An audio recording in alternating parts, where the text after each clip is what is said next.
بسم الله الرحمن الرحيم السلام عليكم ورحمة الله وبركاته.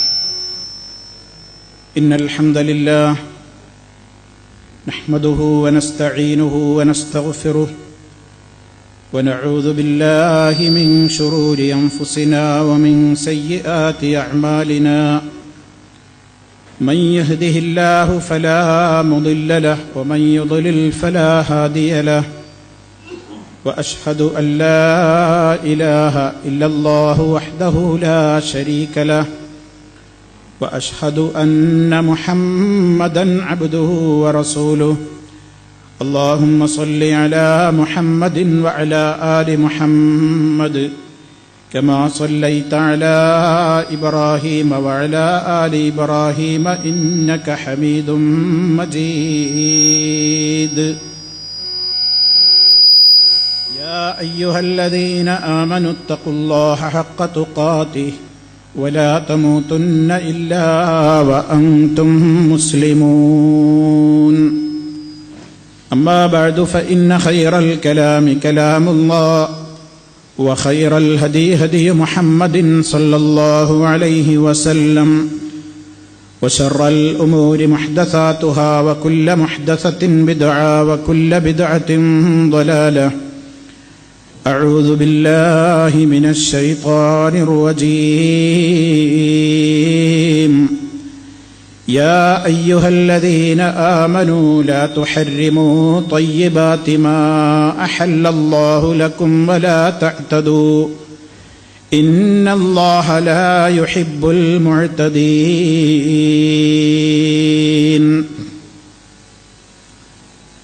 സ്നേഹമുള്ള സത്യവിശ്വാസികളെ, വിശ്വാസിനികളെ, സഹോദരി സഹോദരന്മാരെ, സുഹൃത്തുക്കളെ, ഇസ്ലാമിക കുടുംബം എന്ന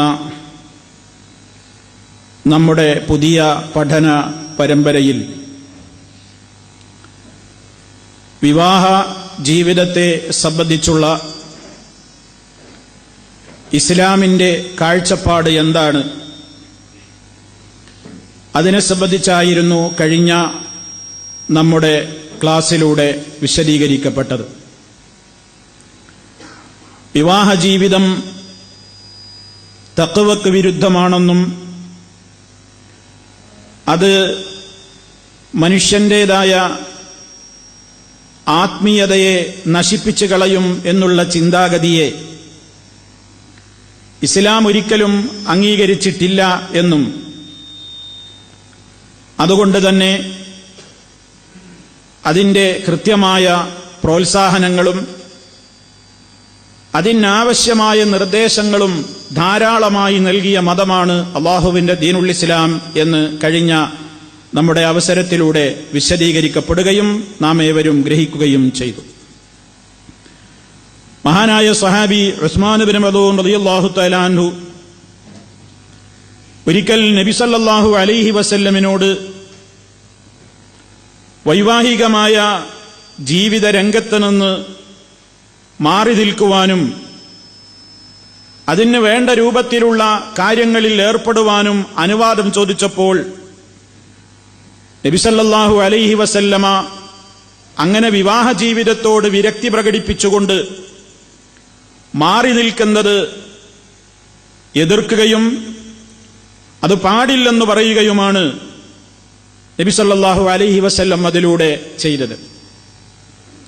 അള്ളാഹു അനുവദിച്ചിട്ടുള്ള സുഖങ്ങളും സൗകര്യങ്ങളും വേണ്ടെന്ന് വെക്കാൻ, അത് സ്വയം തനിക്കത് നിഷിദ്ധമായി പ്രഖ്യാപിക്കുവാൻ ഒരാൾക്കും പാടില്ലെന്ന അർത്ഥത്തിലുള്ള വചനം വരെ ഇത്തരത്തിലുള്ള സന്ദർഭങ്ങളിൽ അവതീർണമായിട്ടുണ്ട് എന്നതാണ് വിശുദ്ധ ഖുർആനിന്റെ അധ്യാപനങ്ങളിൽ നിന്ന് നമുക്ക് മനസ്സിലാക്കുവാൻ സാധിക്കുന്നത്. പരിശുദ്ധ ഖുർആനിൽ സൂറത്തു മാഇദയിൽ നമുക്കൊരായത്ത് കാണാം. ആ ആയത്തിലൂടെ അല്ലാഹു പഠിപ്പിക്കുന്നത്, യാ അയ്യുഹല്ലദീന ആമനൂ, സത്യവിശ്വാസികളെ, ലാ തുഹരിമൂ, നിങ്ങൾ നിഷിദ്ധമാക്കരുത്, നിങ്ങൾ നിഷിദ്ധമായി കാണരുത്, നിങ്ങൾ നിഷിദ്ധമാക്കരുത്, ത്വയ്യിബാതി മാ അഹല്ലല്ലാഹു ലക്കും, അല്ല നിങ്ങൾക്ക് അനുവദിച്ചു തന്നിട്ടുള്ള വിശിഷ്ടമായവയെ നിങ്ങളായിട്ട് നിഷിദ്ധമാക്കരുത്. വലാ തഅ്തദൂ, നിങ്ങൾ അതിരുകവിയുകയും ചെയ്യരുത്. ഇന്നല്ലാഹ ലാ യുഹിബ്ബുൽ മുഅ്തദീൻ, അതിരുകവിയുന്നവരെ അല്ലാഹു ഇഷ്ടപ്പെടുന്നവനല്ല, അതിരുകവിയുന്നവരെ അല്ലാഹു ഇഷ്ടപ്പെടുന്നില്ല എന്ന് അല്ലാഹു അതിൽ പ്രത്യേകമായി ഓർമ്മപ്പെടുത്തി. ഇവിടെ നമ്മൾ മനസ്സിലാക്കേണ്ടത്, പല സഹാബിമാരും അവർ സ്ത്രീകളുമായിട്ടുള്ള ജീവിതത്തിൽ വിരക്തി പ്രകടിപ്പിക്കുകയും അത് തങ്ങളുടേതായ ജീവിതത്തിന്റെ പല ബാധ്യതകൾക്കും തടസ്സമായി കാണുമോ എന്ന് ഭയപ്പെടുകയും ഒക്കെ ചെയ്തപ്പോ നബി സല്ലല്ലാഹു അലൈഹി വസല്ലമ അതിനെ എതിർക്കുകയും ആ വിഷയത്തിൽ തന്നെയും ആയത്തുകൾ ഓതി കേൾപ്പിക്കുകയും ചെയ്തു എന്നതാണ് മനസ്സിലാക്കുവാൻ സാധിക്കുന്നത്.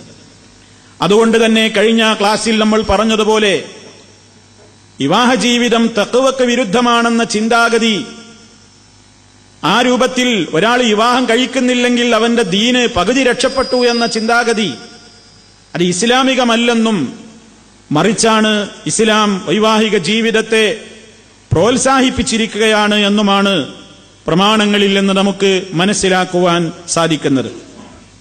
അതിന് വേണ്ട രൂപത്തിലുള്ള നിയമങ്ങളും നിർദ്ദേശങ്ങളും ഇസ്ലാം നൽകുകയും ചെയ്യുന്നു. ഇതേ ഘട്ടത്തിൽ തന്നെ നമ്മൾ മനസ്സിലാക്കിയിരിക്കേണ്ടുന്ന വേറൊരു വിഭാഗമുണ്ട്. അവർ വിവാഹ ജീവിതം വേണ്ടെന്ന് വെച്ചത് അവരുടേതായ എല്ലാ സ്വാതന്ത്ര്യങ്ങളും നടക്കണം എന്ന നിലക്കാണ്. അങ്ങനെയും സമൂഹത്തിൽ കുറെ ആളുകളെ നമുക്ക് കാണാൻ സാധിക്കും. അവരറിയപ്പെടുന്നത് മതത്തിന്റെ പേരിലല്ല, അവർ മതത്തിന്റെ വിരോധികളായിട്ടാണ് അറിയപ്പെടുന്നത്.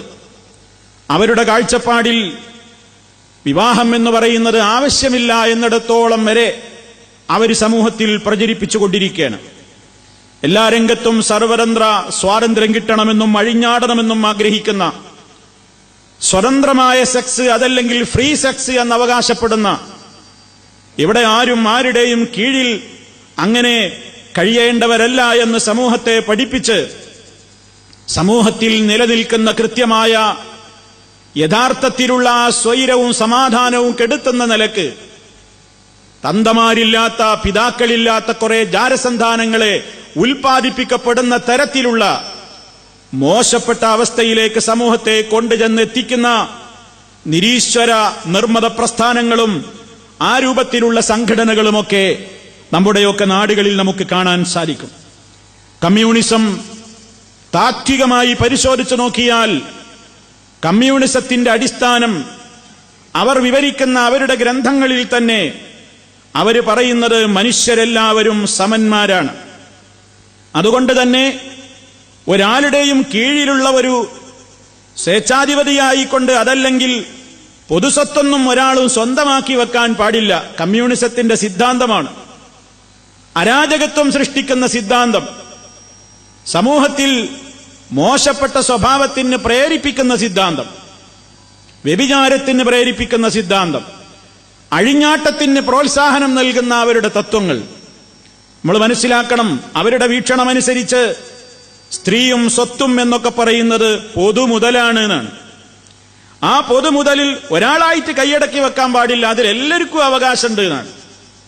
എല്ലാവർക്കും അവകാശമുണ്ട്. അതിനാൽ അവരുടെ തത്വം തന്നെ കുടുംബത്തെ ഇല്ലാതാക്കണം എന്നാ. കുടുംബം നിറയുന്ന സംവിധാനമൊന്നും വേണ്ട. എന്തിനാ അങ്ങനെ ഒരു കുടുംബം?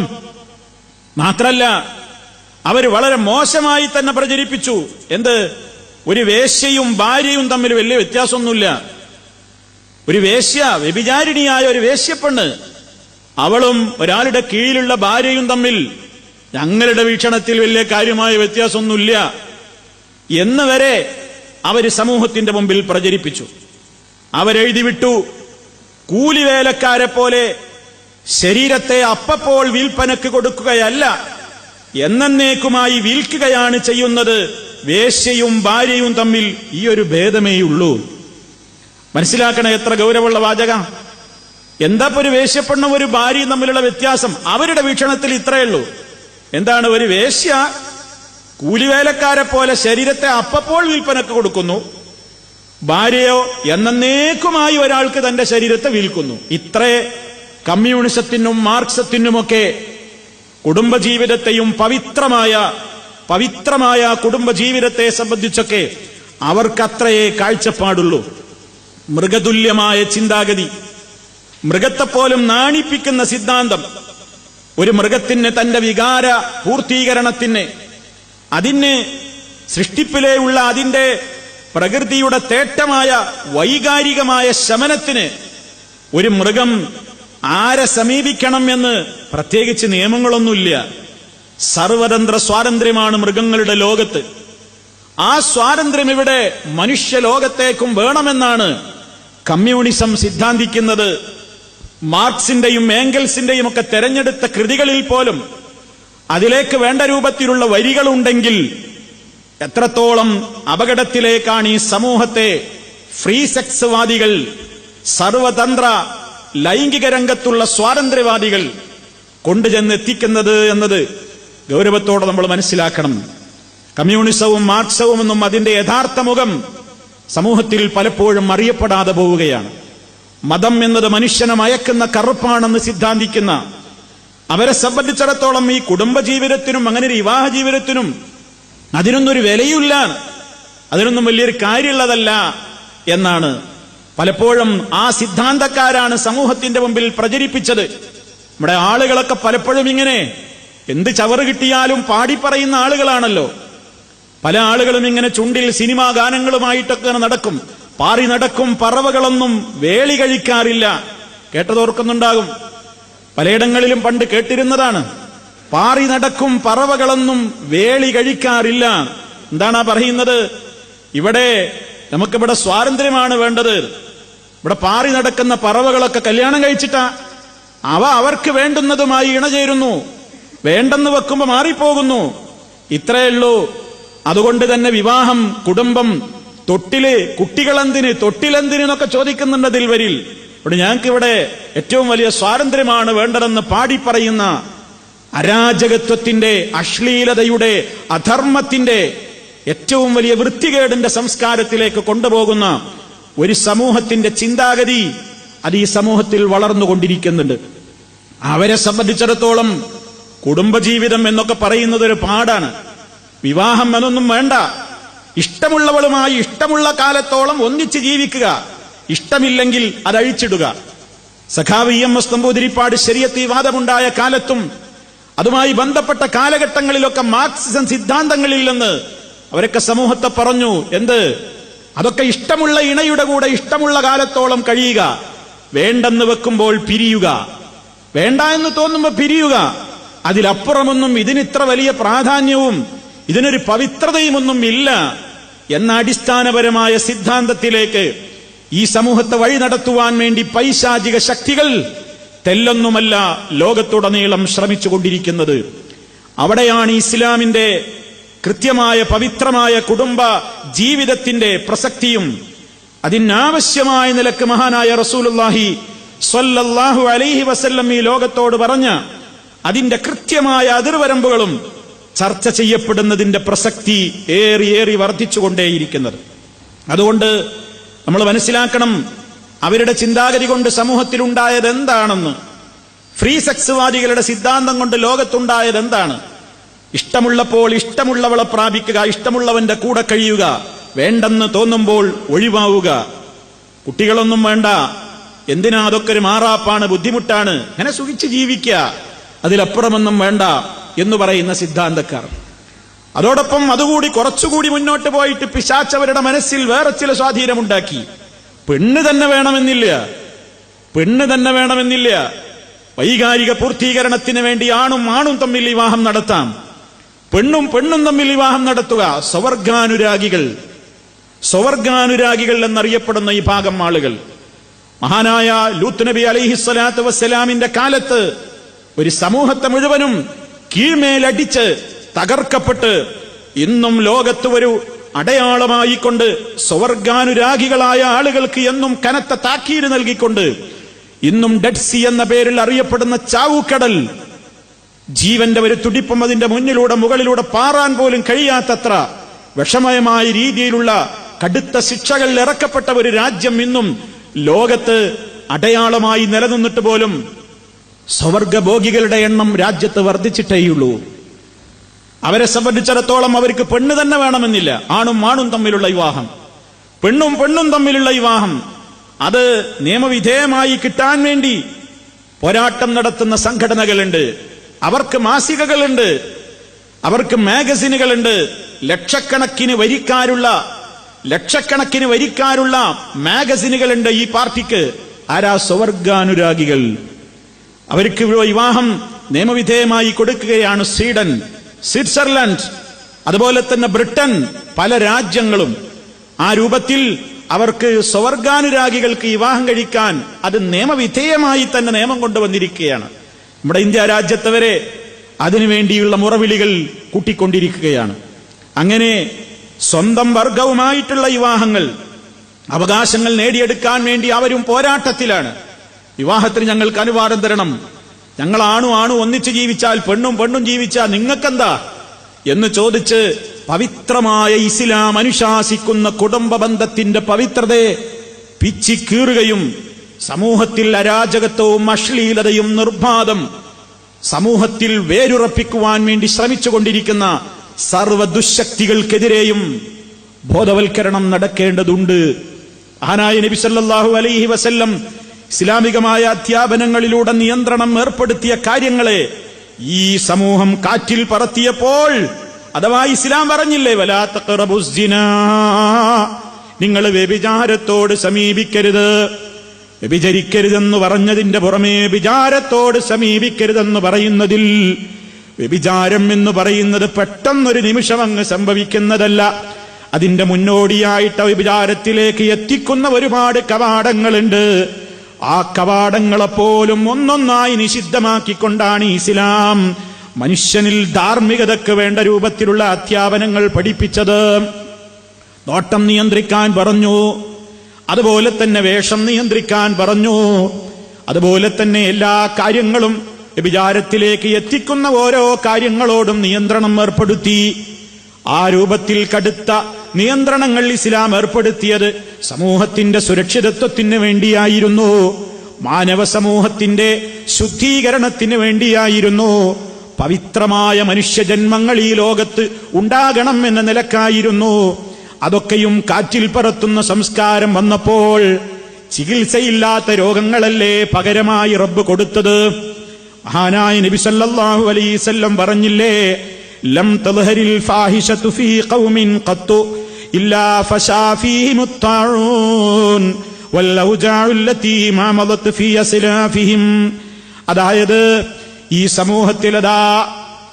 സമൂഹത്തിലതാ ഫാഹിശത്തുകൾ ഇങ്ങനെ പ്രചരിച്ചുകൊണ്ടിരിക്കുമ്പോൾ, ഫാഹിശത്ത് വൃത്തികേടുകൾ ഇങ്ങനെ വർദ്ധിച്ചുകൊണ്ടിരിക്കുമ്പോൾ, അതിങ്ങനെ വർദ്ധിച്ചാൽ എന്താണ് ഇവിടെ സംഭവിക്കുന്നത്? ഇല്ലാ ഫശാ ഫീഹിമുത് തഊൻ, ആ സമൂഹത്തിൽ മാറാവ്യാധികൾ പടർന്നു പിടിക്കും. വൽ ഔജാഅ്, വലിയ വലിയ രോഗങ്ങളും, അല്ലതീ മാ മദത് ഫീ അസ്ലാഫിഹിം, അതേ മുൻഗാമികൾക്കൊന്നും പരിചയമില്ലാത്തത്ര നിലക്കുള്ള മാറാവ്യാധികളും ചികിത്സയില്ലാത്ത രോഗങ്ങളും ഈ സമൂഹത്തിൽ പടർന്നു പിടിക്കലായിരിക്കും.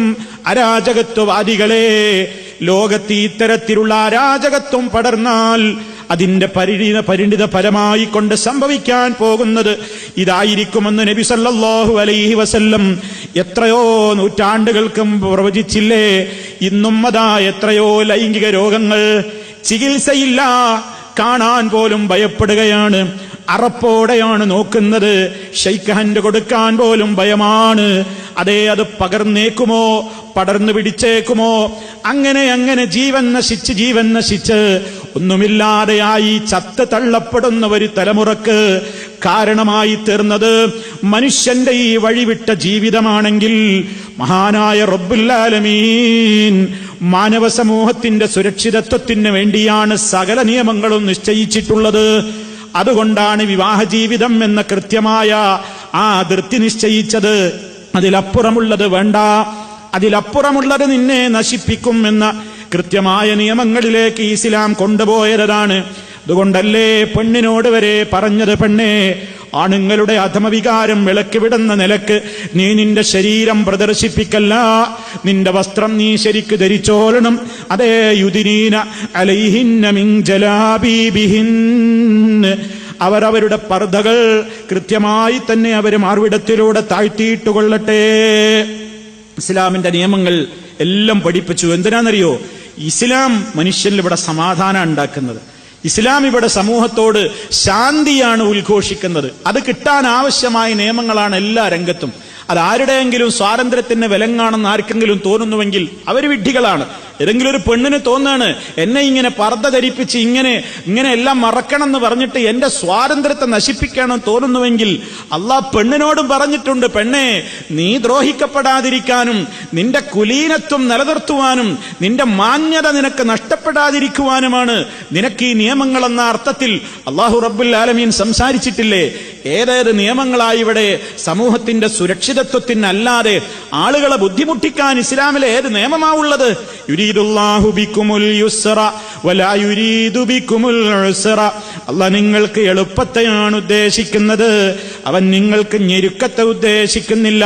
മറ്റൊരു വചനത്തിൽ റബ്ബ് ഓർമ്മപ്പെടുത്തി, വമാ ജഅല അലൈക്കും ഫിദ്ദീനി മിൻ ഹറജിൻ, മതകാര്യത്തിൽ അല്ലാഹു നിങ്ങൾക്ക് ഒരു ഹറജും അഥവാ ഒരു ബുദ്ധിമുട്ടും ഒരു വിഷമവും അവൻ ഏർപ്പെടുത്തിയിട്ടില്ല.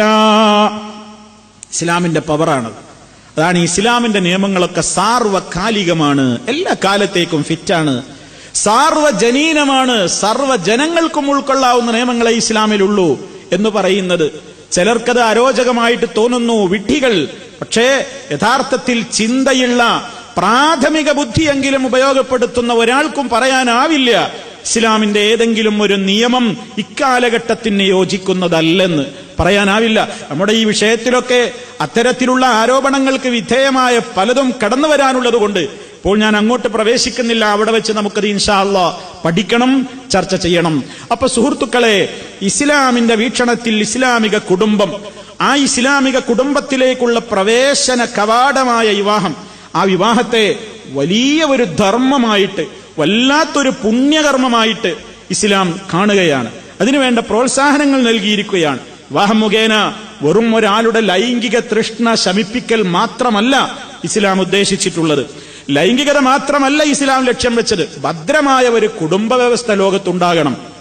അല്ലെങ്കിലോ വിവാഹമില്ലാത്ത ബന്ധങ്ങളാണെങ്കിൽ കുടുംബ ബന്ധങ്ങൾ തകരും. കുടുംബ വ്യവസ്ഥ എന്ന് പറയുന്ന സംവിധാനമില്ലെങ്കിൽ, ഞാൻ നേരത്തെ പറഞ്ഞതാണ് ഇവിടെ സംഭവിക്കുക, തന്തമാരില്ലാത്ത, പിതാക്കളില്ലാത്ത അനാഥകൾ തെരുവുകൾ തെണ്ടും. ഇന്നും അങ്ങനെ ഇല്ലേ? ഒരുപാട്. ആരാണെന്നറിയില്ല, എവിടുന്ന് വന്നു എന്നറിയില്ല. അതുകൊണ്ട് തന്നെ ഇസ്ലാം ഭദ്രമായ ഒരു കുടുംബ വ്യവസ്ഥ വേണം എന്ന നിലക്ക് വിവാഹം നിശ്ചയിച്ചിരിക്കുകയാണ്. അത് ലൈംഗികമായ ആകർഷണം തീർന്നാലും നിലനിൽക്കുന്ന ബന്ധമാകണം എന്നാണ്. അതാ ഇസ്ലാം വെറും ലൈംഗികതക്ക് മാത്രമല്ല വിവാഹം എന്ന് പറഞ്ഞത്. കാരണം ശുദ്ധ ഖുർആനിലെ ആയത്ത് നിങ്ങൾ പരിശോധിച്ചു നോക്കണം. വമിൻ ആയാതിഹി അൻ ഖലഖ ലക്കും മിൻ അൻഫുസികും അസ്വാജാ ലിതസ്കുനൂ ഇലൈഹാ വജഅല ബൈനകും മവദ്ദതൻ വറഹ്മ. അല്ലാഹു നിങ്ങൾക്ക് നിങ്ങളിൽ നിന്ന് തന്നെ ഇണകളെ സൃഷ്ടിച്ചു തന്നു, നിങ്ങൾ അവളിൽ ആശ്വാസം കണ്ടെത്താൻ വേണ്ടി എന്ന് പറഞ്ഞതിന്റെ ശേഷം അല്ലാഹു പറയുന്നുണ്ട്, വജഅല ബൈനകും മവദ്ദതൻ വറഹ്മ, അവൻ നിങ്ങൾക്കിടയിൽ സ്നേഹം നിശ്ചയിച്ചു, വറഹ്മത്തൻ, കാരുണ്യവും നിശ്ചയിച്ചു. ഭാര്യാഭർത്താക്കൾക്കിടയിൽ വെറും പ്രേമം പോരാ, കാമത്തോട് അനുബന്ധമായ പ്രേമം മാത്രം പോരാ. ഭാര്യാഭർത്താക്കൾക്ക് കാരുണ്യം വേണം. കാരണം എന്താ? വൃദ്ധ ദമ്പതികളായാലും ആ ബന്ധം നിലനിൽക്കണം. വെറും ശാരീരികമായ ബന്ധത്തിന്, ശാരീരിക സുഖത്തിന് വേണ്ടി മാത്രമാണ് വിവാഹമെങ്കിൽ ആ സുഖം നഷ്ടപ്പെടുന്നതോടുകൂടി അവർ തമ്മിലടിച്ച് പിരിയേണ്ടി വരും. പക്ഷേ ഇസ്ലാം പറയുന്ന വീക്ഷണത്തിൽ അവർക്കിടയിൽ എന്നെന്നും നിലനിൽക്കുന്ന പവിത്രമായ ബന്ധമാണത്. പ്രായമേറെ ചെന്ന് പടുകിഴവനായാലും കിഴവിയായാലും തന്റെ പ്രിയപ്പെട്ടവൾ രോഗിയാണെങ്കിൽ അവളുടെ കൂടെ തന്നെ പരിചരിച്ച് കഴിഞ്ഞുകൂടുന്ന ഒരു ഭർത്താവ്, തന്റെ പ്രിയപ്പെട്ടവൻ എന്ത് തന്നെ സംഭവിച്ചാലും ആ പ്രിയപ്പെട്ടവന്റെ കൂടെ താങ്ങും തണലുമായി നിൽക്കുന്ന ഒരു ഭാര്യ. എന്തുകൊണ്ടാണത്? മനസ്സിൽ അള്ളാഹു നിശ്ചയിച്ചിട്ടുള്ള റഹ്മത്താണത്. ആ റഹ്മത്ത് നിലനിൽക്കണം. അത് ഇസ്ലാം ആ നിലക്കുള്ള ഒരു കാരുണ്യമായി അവൻ ഏർപ്പെടുത്തി തന്നതാണ്. മാത്രമല്ല സുഹൃത്തുക്കളെ, വിവാഹ ജീവിതത്തിലൂടെ കുടുംബത്തിന്റെ വൃത്തം വികസിക്കുകയാണ്. കുടുംബം എന്ന് പറയുന്ന ചെറിയ യൂണിറ്റ്, അതിന്റെ ബന്ധങ്ങൾ ഇങ്ങനെ വികസിച്ച് വരികയാണ് വിവാഹത്തിലൂടെ ഉണ്ടാകുന്നത്. ഒരു വിവാഹം നടക്കുമ്പോൾ ആളുകൾ തമ്മിൽ ബന്ധമായി, അവരുടെ ആളുകൾ തമ്മിൽ ബന്ധമായി, ഇങ്ങനെ ബന്ധങ്ങൾ ഇങ്ങനെ വർദ്ധിച്ചു വരികയാണ്. വിശുദ്ധ ഖുർആൻ സൂറത്തുൽ ഫുർഖാൻ 54-ാമത്തെ ആയത്തിൽ നമുക്ക് കാണാം, വഹുവല്ലദീ ഖലഖ മിനൽ മാഇ ബശറാ വഹുവല്ലദീ ഖലഖ മിനൽ മാഇ ബശറൻ ഫജഅലഹു നസബൻ വസിഹ്റാ വകാന റബ്ബുക ഖദീറാ. അല്ലാഹു അവൻ ആരാണ്? വെള്ളത്തിൽ നിന്ന് മനുഷ്യനെ സൃഷ്ടിച്ചവനാണ്, ഇന്ദ്രിയത്തുള്ളിയിൽ നിന്ന്. അങ്ങനെ അവരുടെ ആ വിവാഹ ബന്ധവും കാര്യങ്ങളൊക്കെ നടക്കുന്നത് കൊണ്ട് ഫജഅലഹു നസബൻ വസിഹ്റാ, രക്തബന്ധങ്ങളും വിവാഹ ബന്ധങ്ങളുമൊക്കെയായിട്ട് ആ വൃത്തമിങ്ങനെ ബന്ധുക്കളും മിത്രാദികളുമൊക്കെയായിട്ട് ഇങ്ങനെ ആ പരസ്പര സ്നേഹവും ബന്ധവും, ഇതുവരെ ഇല്ലാത്തൊരു ബന്ധങ്ങൾ, ഇതുവരെ ഇല്ലാത്ത ചില പുതിയ കൂട്ടുകെട്ടുകൾ എല്ലാം ഉണ്ടായിട്ട് സമൂഹത്തിൽ ഇങ്ങനെ സ്നേഹവും ഐക്യവും ശാന്തിയും സമാധാനവും ഒക്കെ വർദ്ധിക്കുന്ന നിലക്ക് ഇസ്ലാം അള്ളാഹു ഇതൊക്കെ നിശ്ചയിച്ചു തന്നത്.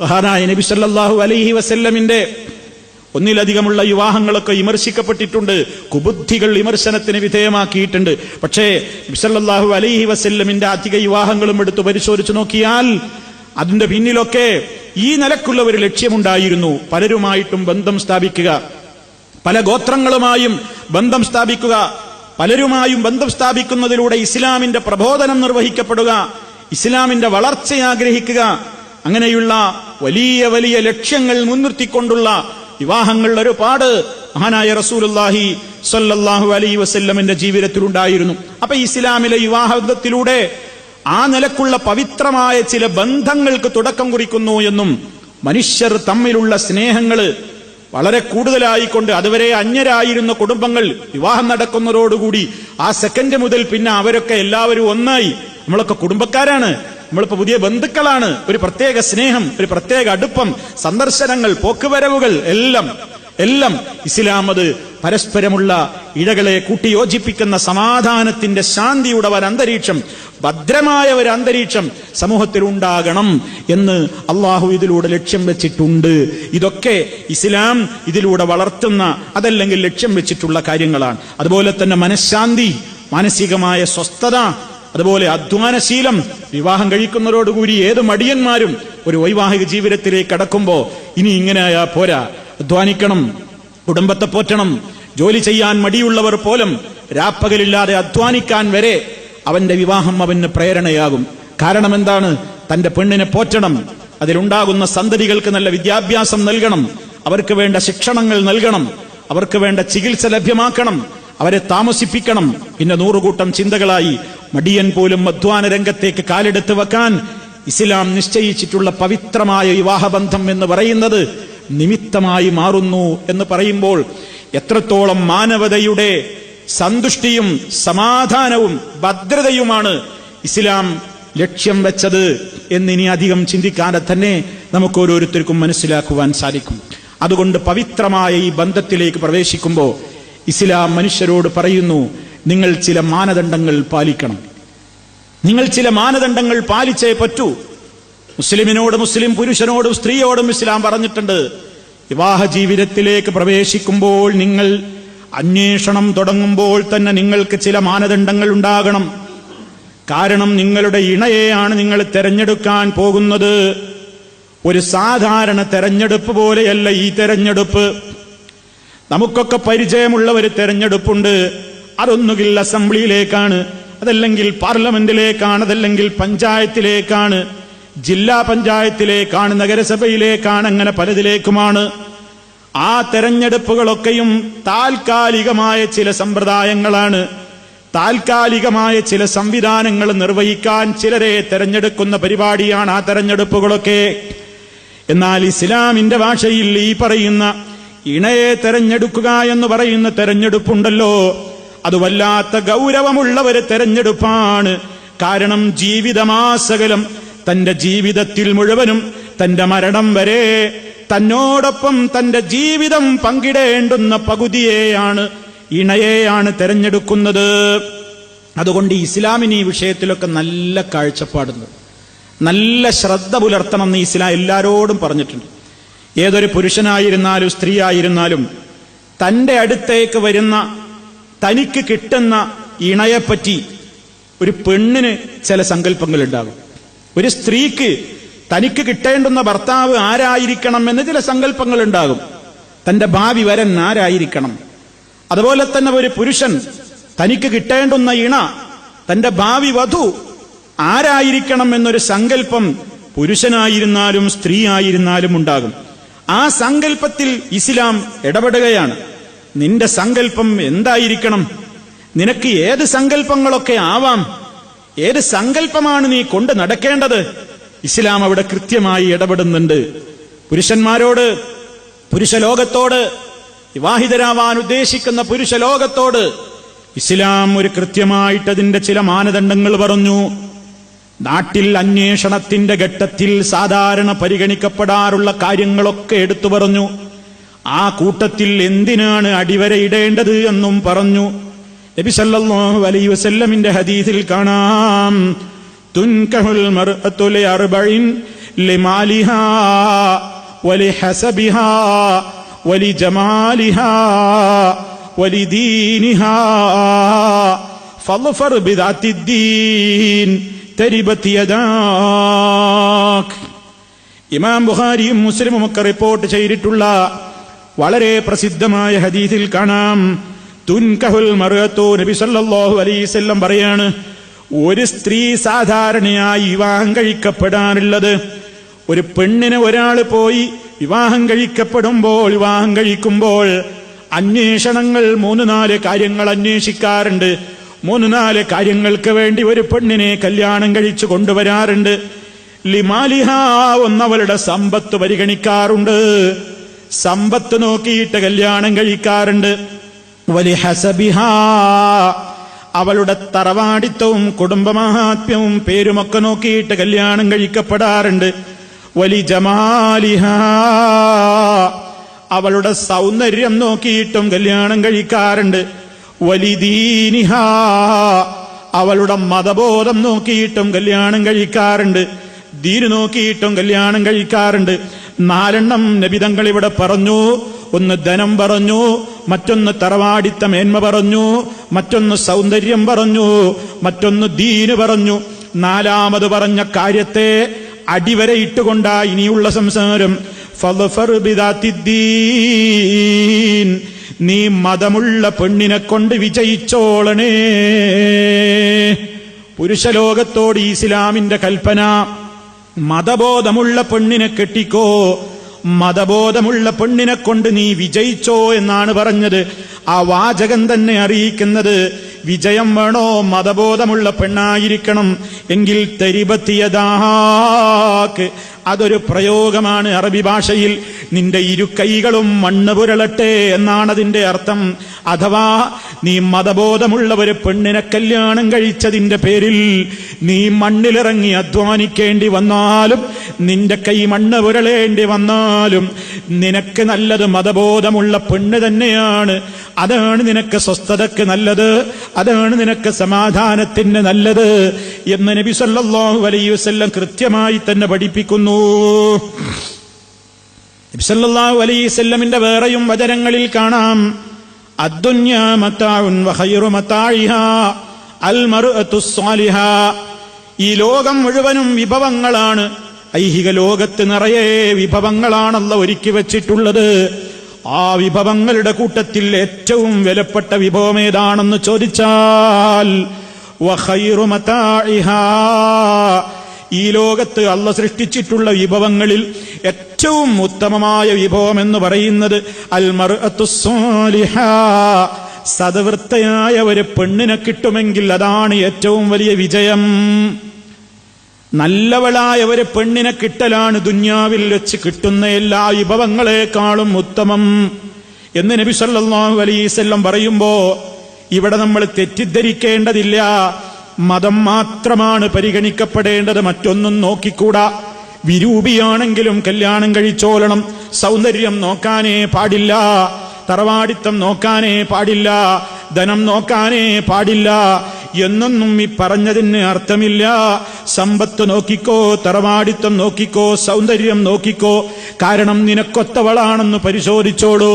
നിങ്ങളാണ് ഒന്നിച്ച് മുന്നോട്ട് പോകേണ്ടത്. അതുകൊണ്ട് തന്നെ തനിക്ക് യോജിച്ച ഇണയാണോ എന്ന് കണ്ട് തൃപ്തിപ്പെട്ടിട്ട് തന്നെ മതി കല്യാണം കഴിക്കൽ. പക്ഷേ അവിടെയൊക്കെ ദീനിനാണ് പരിഗണന കൊടുക്കേണ്ടത്. ദീനില്ല വേറെ എല്ലാം ഉണ്ടെങ്കിൽ ഓ പ്രിയപ്പെട്ടവരെ, നിനക്കത് വേണ്ട എന്നാണ് ഇസ്ലാം പറയുന്നത്. നല്ല സൗന്ദര്യവും അഴകുമുള്ള പെണ്ണാണ്, കുലീന തറവാട്ടുകാരിയാണ്, നല്ല സമ്പത്തിന്റെ ഉടമയാണ്. പക്ഷേ ദീന് തൊട്ട് തീണ്ടിയിട്ടില്ലാത്ത പെണ്ണാണെങ്കിൽ, ശിർക്ക് ചെയ്യുന്ന പെണ്ണാണെങ്കിൽ, അതേ മാറുമറക്കാത്ത പെണ്ണാണെങ്കിൽ, ഇസ്ലാമിന്റെ വേഷത്തെ പുച്ഛിക്കുന്ന പെണ്ണാണെങ്കിൽ, അതിന് താല്പര്യമില്ലാത്ത കുടുംബമാണെങ്കിൽ നിനക്കാ ബന്ധം വേണ്ടെന്ന് വെക്കലാണ് നിനക്ക് നല്ലത്.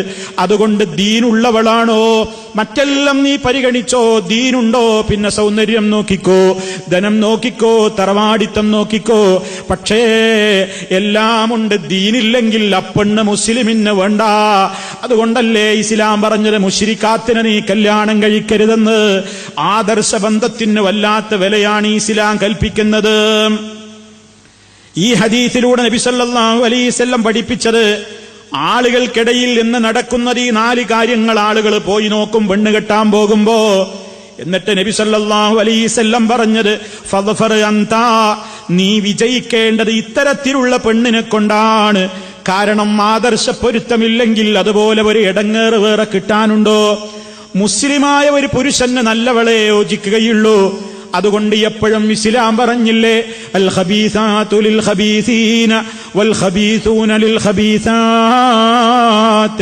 വത്തയ്യിബാതു ലിത്തയ്യിബീന വത്തയ്യിബൂന ലിത്തയ്യിബാത്ത്. വൃത്തികെട്ട പെണ്ണുങ്ങൾ വൃത്തികെട്ട പുരുഷന്മാർക്കേ ചേരുകയുള്ളൂ. വൃത്തികെട്ടവന്മാര് അത്തരത്തിലുള്ള സ്ത്രീകൾക്കും ആണുങ്ങൾക്കുമേ അങ്ങുമിങ്ങും ചേരുകയുള്ളൂ.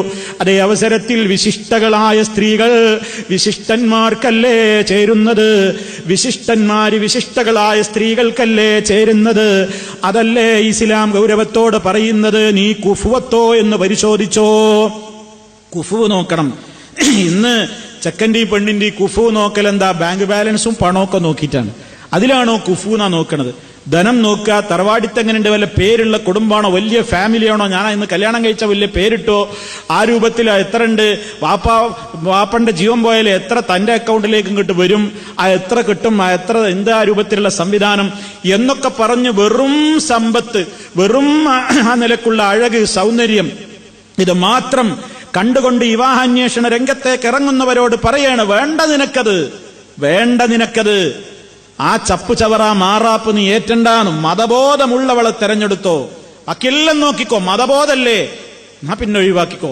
മതബോധമൊക്കെ നല്ലുള്ള പെൺകുട്ടിയാണ്, പക്ഷേ ഇത്തിരി സൗന്ദര്യം കുറവാണെങ്കിലും, ധനം കമ്മിയാണെങ്കിലും, വലിയ പേരും പ്രശസ്തിയുമുള്ള തറവാടൊന്നുമല്ലെങ്കിലും, നീ മതബോധമുള്ളവളെ കൊണ്ട് വിജയിച്ചാൽ അതാണ് നിന്റെ ജീവിതത്തിൽ ഗുണം ചെയ്യുക എന്ന് ഇസ്ലാം പറയുമ്പോ, അന്ധവിശ്വാസികളായ പെണ്ണ് വീട്ടിലേക്ക് കയറി വന്നാൽ പലപ്പോഴും പല ആളുകളും ന്യായം പറയാറുണ്ട്, അതൊക്കെ നമ്മളിങ്ങോട്ട് കൊണ്ടുവന്നിട്ടാണ് ശരിയാക്കാ, ദീനൊക്കെ പിന്നുണ്ടാക്കാം. മറ്റുള്ളതൊക്കെ അവൻ നോക്കുമ്പോ ഈ ചിന്തല്ല. പണം നോക്കി അപ്പൊ വിചാരിച്ചില്ല അതൊക്കെ ഇനി ഉണ്ടാവാലോ എന്ന് ചിന്തിച്ചില്ല. സൗന്ദര്യല്ല, കുറച്ച് കഴിഞ്ഞാൽ എത്ര കുട്ടികളുടെ കല്യാണം കഴിഞ്ഞാൽ ഉഷാറാവണോ, ആയിക്കോട്ടെ, അത് പിന്നെ ഉണ്ടായിക്കോളും, അതൊന്നും ചിന്തിക്കുന്നില്ല. അതൊക്കെ ഇപ്പൊ റൊക്കം റെഡി വേണം, അതൊക്കെ സ്പോട്ടിൽ നിന്ന് കൈമാറ്റം ചെയ്യപ്പെടണം. അതേ അവസരത്തിൽ ദീനോ അത് കുഴപ്പമില്ല, പിന്നെ വന്നിട്ട് നമുക്ക് ഉണ്ടാക്കാം. ആരാടോ നിനക്ക് ഗ്യാരണ്ടി തന്നത്? ആരാണ് ഹിദായത്തിന് ഗ്യാരണ്ടി തന്നത്? അതുകൊണ്ട് മതമുള്ളവളെ കല്യാണം കഴിക്കണം. അന്വേഷണത്തിന് പോകുമ്പോ വേറെ വർത്തമാനങ്ങളല്ല, പെണ്ണ് കാണാൻ പോകുമ്പോ ചോദിച്ചറിയുന്നുവെങ്കിൽ ചോദിച്ചറിയേണ്ടത് അവളുടെ മതബോധം തന്നെയാണ്. മറ്റുള്ളവർ നീ അങ്ങനെ വല്ലാതെ ചോദിച്ചറിയേണ്ടല്ലോ. അഴക് നിനക്ക് കാണാൻ കണ്ടാ മനസ്സിലാകുമല്ലോ, നിനക്ക് പറ്റിയോ ഇല്ലേ എന്ന് നിന്റെ മുഖത്തുള്ള കണ്ണുകൊണ്ടല്ലേ നീ നോക്കിയത്. അതിന് മറ്റൊരാളുടെ അംഗീകാരം വേണ്ട, അതൊന്നും വല്ലാതെ ചോദിച്ചറിയേണ്ടതില്ല, കണ്ടാ മനസ്സിലാകും. അതേ അവസരത്തിൽ അവളുടെ ദീനിന്റെ അഭിപ്രായം എന്താണെന്ന് അന്വേഷിക്കണം. അവൾ നിസ്കരിക്കുവോ? അവൾക്ക് ഖുർആൻ ഓതാൻ അറിയോ? അശുദ്ധി ഉണ്ടെങ്കിൽ ശുദ്ധിയാവാൻ പഠിച്ചിട്ടുണ്ടോ? കുളിക്കാൻ അറിയോ? ഇസ്ലാമിന്റെ നിയമങ്ങൾ അറിയോ? ഇസ്ലാമിന്റെ ചിട്ടകൾ അറിയാമോ? ഇതിനോടൊക്കെയുള്ള നിലപാടെന്താണെന്ന് ആദ്യ സംഭാഷണത്തിൽ തന്നെ മനസ്സിലാക്കിയെടുക്കണം.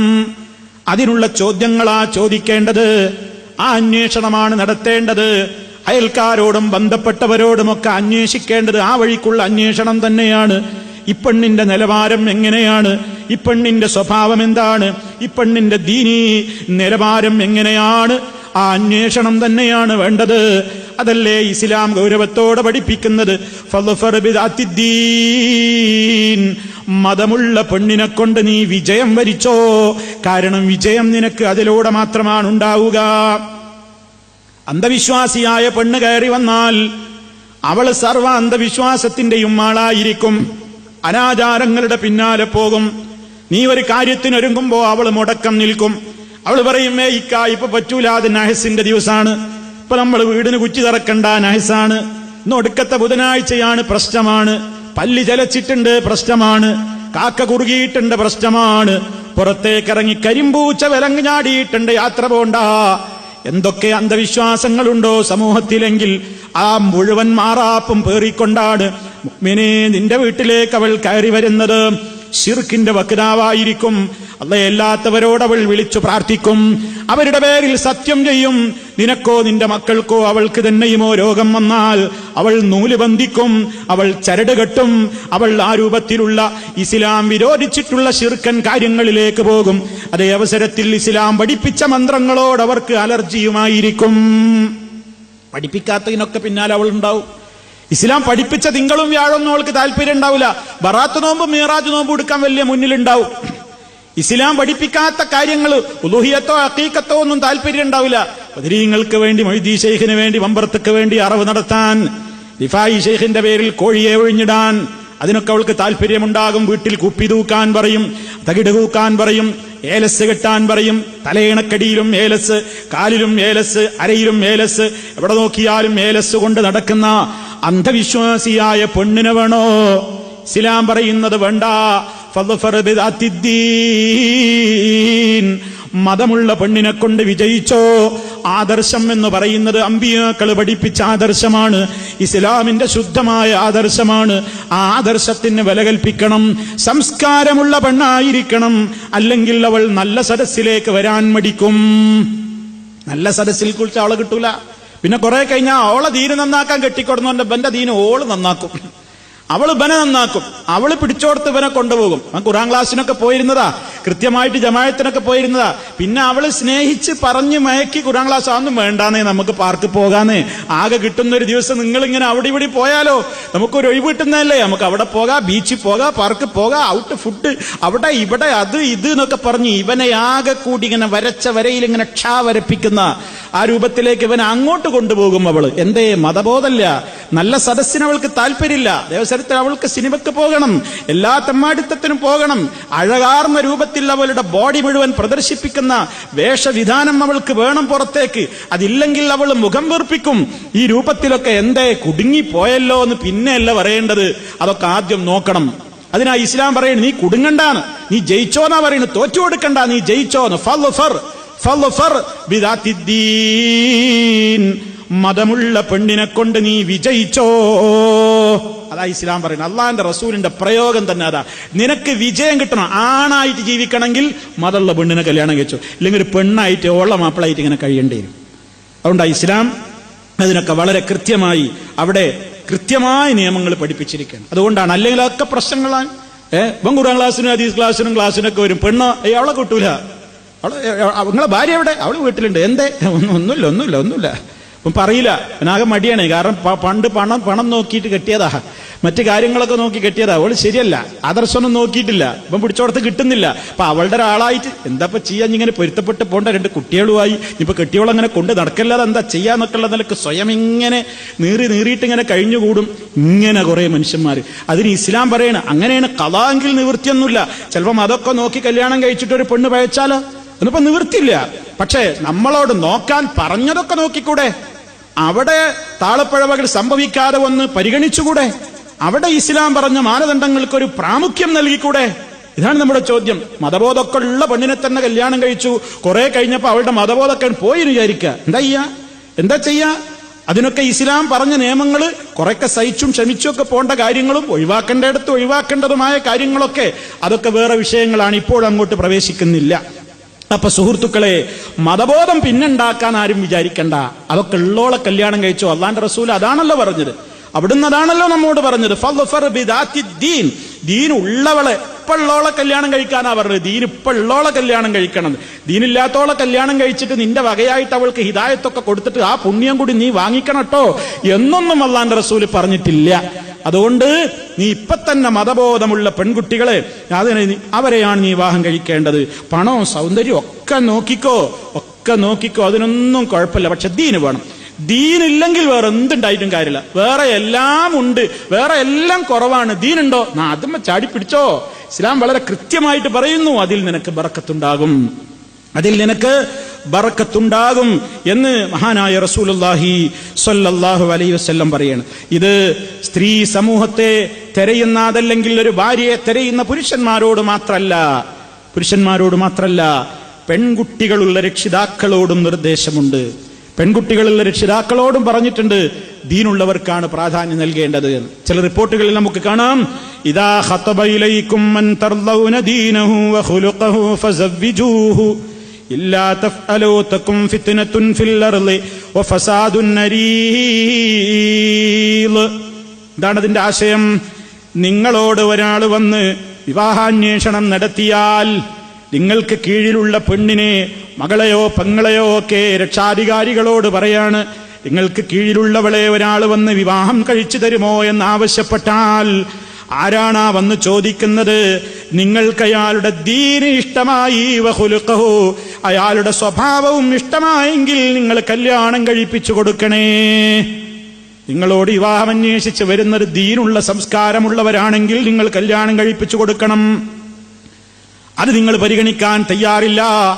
ദീന് നോക്കിയിട്ടുണ്ട്, പക്ഷേ പണമില്ലെന്ന മാത്രം കാരണങ്ങൾ പറഞ്ഞ് ദീനിനൊരു വിലയും കൽപ്പിക്കാതെയാണ് പോകുന്നതെങ്കിൽ അത് കാരണമായി ഭൂമിയിൽ ഫിത്നയും ഫസാദും വ്യാപകമാകുവാനാണ് അത് നിമിത്തമാവുക എന്ന് ഈ ഹദീസ് സഹീഹാണെന്ന് പറഞ്ഞവരും ഹദീസിൽ ലഈഫാണെന്ന് പറയപ്പെട്ടവരും ഉണ്ട്.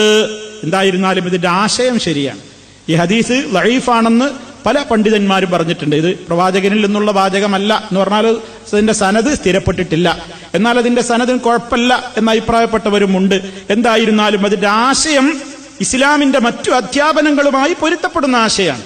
എന്താണ്? ദീനുള്ളവളെ കല്യാണം കഴിക്കണം എന്ന് ഇസ്ലാം പറഞ്ഞല്ലോ. അത് ഇങ്ങോട്ടും അങ്ങനെ തന്നെയാണ്. ഒരു പെണ്ണിന് ഭർത്താവിനെ അന്വേഷിക്കുമ്പോൾ രക്ഷാധികാരികൾ അന്വേഷിക്കേണ്ടത് മതബോധമുള്ളവരെയാണ്. ദീനും ഖുലുഖും വേറെ തന്നെ പറഞ്ഞു. അത് പെണ്ണിന്റെ കാര്യത്തിലും അങ്ങനെ, ആണിന്റെ കാര്യത്തിലും അങ്ങനെയാണ്. ഖുലുഖ് ചിലപ്പോൾ പലർക്കും ഉണ്ടാകും. എന്താ ഖുലുഖ്? നല്ല സ്വഭാവമാണ്, പക്ഷെ ദീനൊന്നുമില്ല. നല്ല സ്വഭാവം എന്താണ്? ആള് വളരെ കള്ളുടിക്കൂല, വ്യഭിചരിക്കൂല, അങ്ങനത്തെ വൃത്തികേടൊന്നുമില്ല. ഇങ്ങനെ എണ്ണീറ്റ് പറയും, കള്ളുടിക്കൂല, പെണ്ണുടിക്കൂല, ചീട്ട് കളിക്കൂല, ഒന്നുമില്ല, നിസ്കരിക്കൂല, നോമ്പ് നോൽക്കൂല. അങ്ങനെയും കൂടിയാണ് പറഞ്ഞാലോ.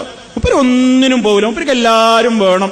അത്യാവശ്യത്തിന് ഇങ്ങനെ എണ്ണീറ്റ് ഇങ്ങനെ പറയുമ്പോ കൂട്ടത്തിൽ ഇത് വേണം. അങ്ങനെ ഉണ്ട് കുറെ ആൾക്കാർ.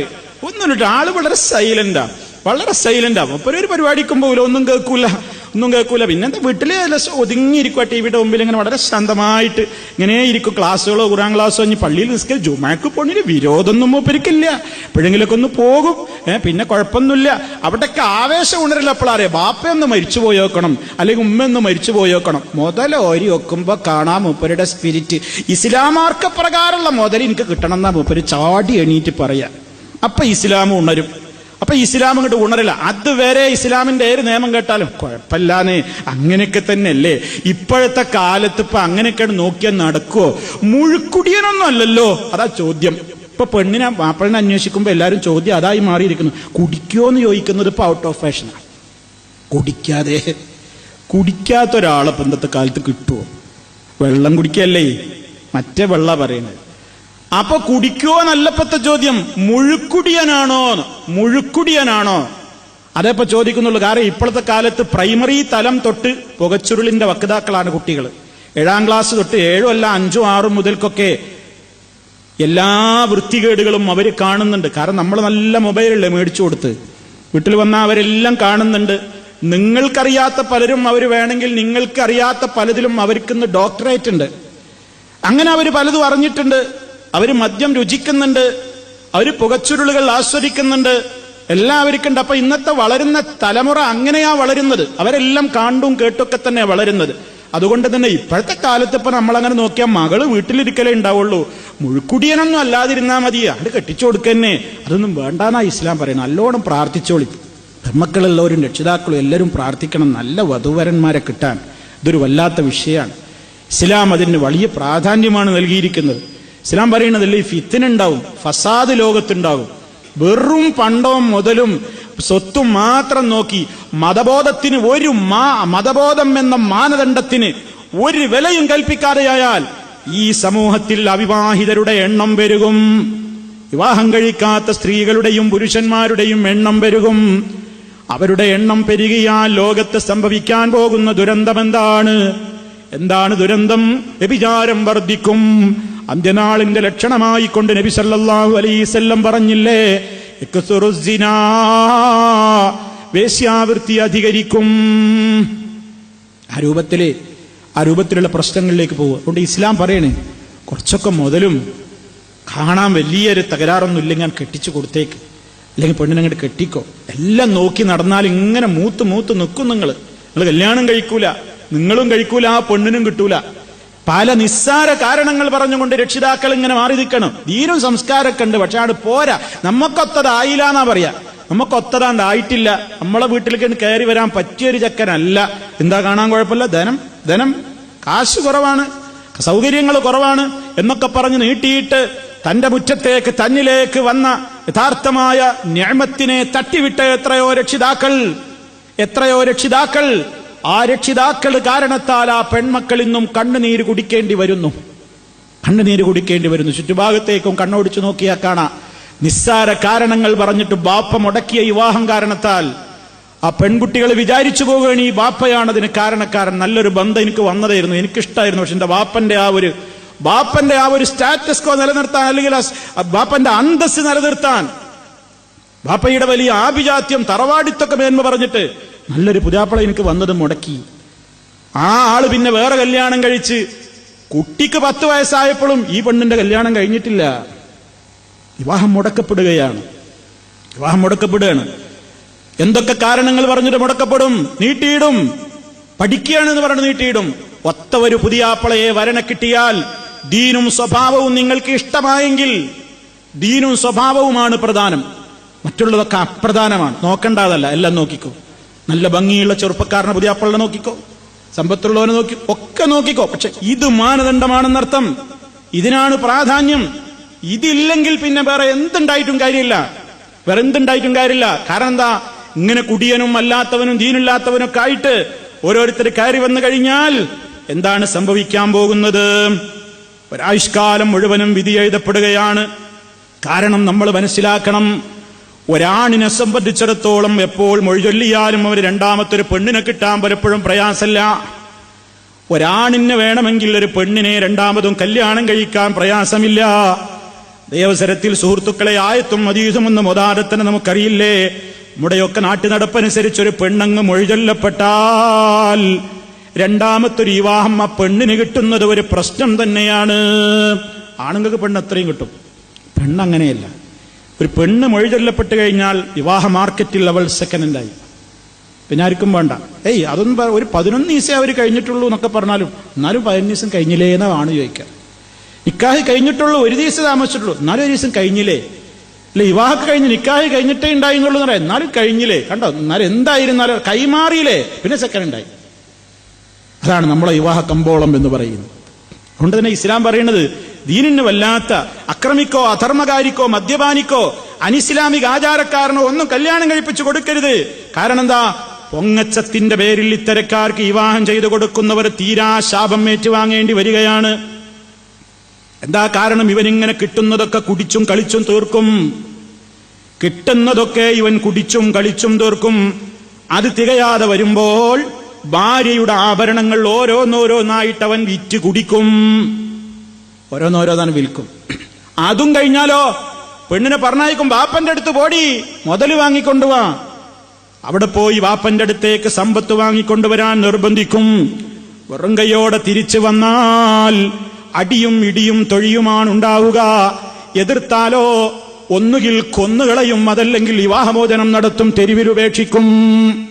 ഇതല്ലേ ഇന്ന് കണ്ടുകൊണ്ടിരിക്കുന്നത്. ഇതിനായത്ത് വേണ്ട, ഹദീസ് വേണ്ട, തെളിവായിട്ടതൊന്നും പറയേണ്ട. നിത്യജീവിതത്തിൽ നമ്മുടെ വർത്തമാന പത്രങ്ങളിലൂടെ നമ്മൾ വായിക്കുന്ന ആ വിഭവങ്ങൾ തന്നെ എമ്പാടും ഇതിനൊക്കെ സാക്ഷിയാണ്. അതുകൊണ്ട് ദീന് എന്ന് പറയുമ്പോൾ അലർജി വേണ്ട, ദീന് നോക്കിക്കോളൂ. പടച്ചോനെ പേടിയുണ്ടോ, അതാണ് ദീന് എന്ന് പറയുന്നത്. വലിയ സർട്ടിഫിക്കറ്റ് ഉണ്ടോ എന്നല്ല, വലിയ സർട്ടിഫിക്കറ്റ് ഉണ്ടോ, ഒരുപാട് പഠിച്ചോളൂ, അതൊന്നുമല്ല. മതബോധം, പടച്ചോനെ പേടി. അവള് നിന്നെ വഞ്ചിക്കൂല, അവൻ നിന്നെ വഞ്ചിക്കൂല, അവൻ നിന്നെ വഞ്ചിക്കൂല, പടച്ചോനെ പേടിയുണ്ട്. അതാണ് ഇസ്ലാം കൃത്യമായി തന്നെ പഠിപ്പിച്ചത്. ആസിം റളിയല്ലാഹു തആല അൻഹു ഉമർ ഖത്താബിന്റെ മോനാണ്. ഉമർ റളിയല്ലാഹു തആല അൻഹു മകന് തെരഞ്ഞെടുത്ത വധു ആരായിരുന്നു? ചരിത്രത്തിൽ കാണാം, ഒരു പാൽക്കാരി തള്ളയുടെ മോളെ. കേട്ടിട്ടില്ലേ ആ ചരിത്രം? ചരിത്രത്തിൽ റിപ്പോർട്ട് ചെയ്യപ്പെടുന്നു. എത്രത്തോളം അതിന്റെ സനദുകളിൽ നിന്ന് പരിശോധിക്കപ്പെട്ടിട്ടില്ല. ചരിത്രത്തിൽ കേട്ട ഒരു സംഭവം, നമ്മുടെയൊക്കെ മനസ്സിൽ വരുന്നൊരു സംഭവമാണല്ലോ അത്. ഉമർ ഖത്താബ് റളിയല്ലാഹു തആല അൻഹു നാട് ചുറ്റിക്കൊണ്ടിരിക്കുമ്പോൾ, ആ നാട്ടിലെ പ്രജകളുടെ ക്ഷേമാന്വേഷണത്തിന് വേണ്ടി രാത്രിയിൽ ഇങ്ങനെ കറങ്ങിക്കൊണ്ടിരിക്കുമ്പോൾ ഒരു കൂരയില്ലെന്ന് ഒരു പാൽക്കാരി തള്ള പെണ്ണിനെ നിർബന്ധിക്കുകയാണ്, മോളെ പാലിൽ വെള്ളം ചേർക്ക്. അപ്പൊ മകള് പറയുന്നു, ഉമറിന്റെ രാജ്യത്ത് പാലിൽ വെള്ളം ചേർക്കുന്നത് കുറ്റമാണെന്ന് ഉമ്മാക്കറിയില്ലേ? ഉമ്മയുടെ മറുപടി, ഉമർ ഇത് കാണുന്നില്ലല്ലോ, ഉമർ അറിയുന്നില്ലല്ലോ, നീ അങ്ങ് ചെയ്ത് നിർബന്ധിക്കുമ്പോ ആ പെണ്ണിന്റെ മറുപടി, ഉമർ കാണുന്നില്ലെങ്കിലും ഉമറിനെയും എന്നെയും നിങ്ങളെയും ഈ ലോകത്തെ ആകമാനം സൃഷ്ടിച്ചവനായ അള്ളാഹു കാണുന്നു. റളിയല്ലാഹു അൻഹു ആ പെൺകുട്ടിയെ തന്റെ മകനെ വധുവായി തെരഞ്ഞെടുത്തു എന്നാണ് ചരിത്രം. മനസ്സിലാക്കണം, മഹാനായ സഈദ് ഇബ്നു മുസയ്യിബ് റളിയല്ലാഹു അൻഹു താബിഈയാണ്, പ്രമുഖനാണ്. ഒരുപാട് ശിഷ്യന്മാരുണ്ടായിരുന്ന വലിയ ഉസ്താദാണ്. അദ്ദേഹത്തിന് നല്ല പരിചയമുണ്ടായിരുന്ന പാവപ്പെട്ടവനായ ഒരു ശിഷ്യനുണ്ടായിരുന്നു. ആ ശിഷ്യനാണ് സഈദ് ഇബ്നു മുസയ്യിബ് റളിയല്ലാഹു തആല അൻഹു മകളെ കല്യാണം കഴിപ്പിച്ചു കൊടുക്കുന്നത്. കാരണം എന്താ? മതബോധം പിന്നെ വേറെ അന്വേഷിക്കാല്ല. മതബോധം നന്നായിട്ട് അറിയാം, വാപ്പാക്കറിയാം ശരിക്ക് മതബോധം. തന്റെ ശിഷ്യനാണ്, തനിക്കറിയാം എന്താണ് ആ കുട്ടിയുടെ മതബോധം. ആ കുട്ടിക്ക് വധുവായിട്ട് തിരഞ്ഞെടുക്കുന്ന തന്റെ മകളെ കൊടുക്കാണ്. ആരായി സഈദ് ഇബ്നു മുസയ്യിബ് റളിയല്ലാഹു അൻഹുവിന്റെ മകൾ എന്നറിയോ? അന്ന് രാജ്യം ഭരിച്ചിരുന്ന അബ്ദുൽ മലിക് ബിൻ മർവാൻ എന്ന് പറയുന്ന രാജാവിന്റെ പൊന്നോമന പുത്രൻ വലീദ് ബിൻ അബ്ദുൽ മലിക് എന്ന് പറയുന്ന രാജകുമാരന് വേണ്ടി കല്യാണം അന്വേഷിച്ചതാണ് സഈദ് റളിയല്ലാഹു അൻഹുവിന്റെ മോളെ. രാജകുടുംബത്തിലേക്ക് പെണ്ണന്വേഷിക്കുക, രാജാവിന്റെ മോൻ രാജകുമാരൻ കല്യാണം കഴിക്കുക, രാജകീയ കൊട്ടാര സുഖങ്ങളിലേക്ക് തന്റെ മകള് പോവുക. പക്ഷേ ബാപ്പ തെരഞ്ഞെടുത്തത് തന്റെ ശിഷ്യന്മാരിൽപ്പെട്ട നല്ല മതബോധമുള്ള ഒരാളെയാ തെരഞ്ഞെടുത്തത്, പാവപ്പെട്ട ഒരാളെയാ തെരഞ്ഞെടുത്തത്. ഇതൊക്കെ ചരിത്രത്തിലെമ്പാടുണ്ട്, ധാരാളം നമുക്ക് കാണാൻ സാധിക്കും. ഇങ്ങനെ മതബോധത്തിന്റെ പ്രാധാന്യം കൽപ്പിക്കുന്നുവെങ്കിൽ അത് ഇസ്ലാം വളരെ കൃത്യമായ ഏറ്റവും വലിയൊരു മുതൽക്കൂട്ടായിട്ട് നമുക്ക് പരിചയപ്പെടുത്തി തരുന്നു എന്നാണ്. അതുകൊണ്ട് തന്നെ ഇസ്ലാം കൃത്യമായി തന്നെ സമൂഹത്തോട് പറയുന്നു, ഏതൊരു കാര്യത്തിനും നീ നിന്റെ നിയമങ്ങൾ പാലിച്ചോളണം. അത് വളരെ ഗൗരവമാണ്. ആർക്കാണോ അന്വേഷണം വരുന്നതെങ്കിൽ അവളെ നീ കല്യാണം കഴിപ്പിച്ചു കൊടുത്തേക്കണം. പലപ്പോഴും മൂത്തവളുണ്ട് എന്ന് പറഞ്ഞിട്ട് ഇളയ കുട്ടിയുടെ അവകാശം നിഷേധിക്കപ്പെടും നമ്മുടെയൊക്കെ നാടുകളിൽ. മൂത്ത കുട്ടിയുണ്ട്, അതുകൊണ്ട് ഇളയവൾക്ക് കല്യാണം വന്നാലും ഇളയ കുട്ടിക്കൊരു 20 വയസ്സായി, മൂത്ത കുട്ടിക്കൊരു 25 എന്നാൽ അത് കഴിയട്ടെ എന്ന് പറയും. വിവാഹം ആർക്കാണോ വന്നത് അത് നടത്തി കൊടുക്കുക. പലപ്പോഴും ഇതിങ്ങനെ മൂത്ത് അതിനും കിട്ടൂല, ഇതും വലുതാവും, രണ്ടും കിട്ടാത്തൊരവസ്ഥ വരും. അങ്ങനെയൊന്നും മുടക്കിയിടാൻ പാടില്ല എന്ന് അല്ലാഹുവിൽ തവക്കുൽ ചെയ്തുകൊണ്ട് രണ്ടാമത്തെ കുട്ടിക്കാണോ വിവാഹം വന്നത് എങ്കിൽ അത് നടത്തിക്കൊടുക്കണം. ദീനും ഹുലുക്കൊക്കെ ഉള്ള പുതിയാപ്പളയെ എപ്പോൾ ഒത്തു കിട്ടുന്നുവോ അപ്പോൾ അത് നടത്തിക്കൊടുക്കണം. പഠനം പൂർത്തിയാവട്ടെ എന്നൊക്കെ പറഞ്ഞ് ന്യായീകരണം പറഞ്ഞ് നമ്മുടെ സമൂഹത്തിലുള്ള പഠനമൊക്കെ പൂർത്തിയായി കഴിയുമ്പോഴേക്ക് ഒരുപാട് കാലം കഴിയും. കുറെ പ്രായം കഴിയുമ്പോൾ പിന്നെ വിവാഹ മാർക്കറ്റിലെ എല്ലാ ആണുങ്ങളും നോക്കും ഇത്ര ഏജിന്റെ ഇടക്കായിരിക്കണം തന്റെ പെണ്ണ്. ആ അന്വേഷണം നടത്തുമ്പോൾ ഏത് വലിയ ഉന്നത വിദ്യാഭ്യാസം നേടിയ പെണ്ണാണെങ്കിലും ആ ഏജിന് അപ്പുറം കടന്നു എന്ന് പറയുമ്പോൾ വേണ്ട. അതുകൊണ്ട് ഇസ്ലാമികമായ നിയമങ്ങൾ പലപ്പോഴും ആളുകൾ കാറ്റിൽ പറത്തുകയും ആ ഇസ്ലാം നിശ്ചയിച്ചിട്ടുള്ള കാര്യങ്ങളോട് ഒരു വൈമുഖ്യം കാണിക്കുകയും ചെയ്യുന്നത് കൊണ്ടാണ് പലപ്പോഴും സുഹൃത്തുക്കളെ പല വിവാഹങ്ങളും നടക്കാതെ പോകുന്നത്.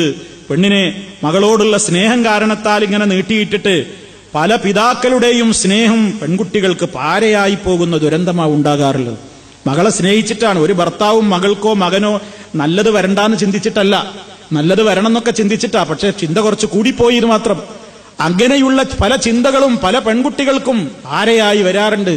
അവരുടെ ജീവിതം തന്നെ നഷ്ടമാകാൻ നിമിത്തമാകാറുണ്ട്. അതുകൊണ്ട് ഇസ്ലാം പറയുന്നത് നല്ല സ്വഭാവവും അതുപോലെ തന്നെ നല്ല സംസ്കാരവും നല്ല ദീനുമൊക്കെയുള്ള ആളുകളെ കിട്ടിക്കഴിഞ്ഞാൽ, അവരന്വേഷിച്ച് വന്നു കഴിഞ്ഞാൽ വിവാഹം ചെയ്തു കൊടുക്കണം. മറ്റുള്ളതിനൊന്നും വല്ലാത്തൊരു പ്രാധാന്യം കൊടുത്തുകൊണ്ട് ഇങ്ങനെ നീട്ടിയിടരുത് എന്നാണ് ഇസ്ലാം പറയുന്നത്. അതുകൊണ്ട് ഇസ്ലാമിന് ഈ വിഷയത്തിലൊക്കെയുള്ള കാഴ്ചപ്പാട് വളരെ കൃത്യമാണ്. ആ കൃത്യമായ നിയമങ്ങളെ പാലിച്ചുകൊണ്ട് തന്നെ എവിടെ സമൂഹം മുന്നോട്ട് പോകുന്നുവോ അവിടെയൊക്കെ ശാന്തിയും സമാധാനവും ഉണ്ടാകും. അല്ലാത്തടത്തൊക്കെ അത് കാരണത്താലുള്ള പ്രശ്നങ്ങളും സ്വാഭാവികമായും ഉടലെടുക്കും. അതുകൊണ്ട് നമ്മൾ ശ്രദ്ധിക്കുക, സൂക്ഷിക്കുക. ഇതുമായി ബന്ധപ്പെട്ട ഇനിയും കാര്യങ്ങൾ ഇൻഷാ അല്ലാഹ് നമുക്ക് ചർച്ച ചെയ്യാനുണ്ട്. അല്ലാഹു സുബ്ഹാനഹു വ തആല നേരറിയാനും നേരിന്റെ മാർഗത്തിൽ മുന്നോട്ട് പോകുവാനും നേരനുസരിച്ച് പ്രവർത്തിക്കുവാനുമുള്ള തൗഫീഖ് നമുക്കെല്ലാവർക്കും നൽകി അനുഗ്രഹിക്കുമാറാകട്ടെ. സമാധാനപൂർണമായ ഒരു കുടുംബാന്തരീക്ഷം എന്നെന്നും അല്ലാഹു നമുക്ക് നിലനിർത്തി തരുമാറാകട്ടെ. മാരകമായ രോഗങ്ങളിൽ നിന്ന് നമ്മുടെയും നമ്മുടെ കുടുംബാദികളെയും അല്ലാഹു കാത്തുരക്ഷിക്കുമാറാകട്ടെ. നമ്മിൽ നിന്ന് മരണപ്പെട്ടു പോയവർക്ക് അല്ലാഹു മഗ്ഫിറത്ത് നൽകി അനുഗ്രഹിക്കുമാറാകട്ടെ. اللهم ربنا تقبل منا إنك أنت السميع العليم وتب علينا إنك أنت التواب الرحيم واغفر لنا إنك أنت الغفور الرحيم. اللهم احفظ دولة الإمارات من الفتن ما ظهر منها وما بطن وسائر بلاد العالمين. ربنا آتنا في الدنيا حسنة وفي الآخرة حسنة وقنا عذاب النار. اللهم توفنا مسلمين وألحقنا بالصالحين والحمد لله رب العالمين. اللهم صل على محمد وعلى آل محمد. والسلام عليكم ورحمة الله وبركاته.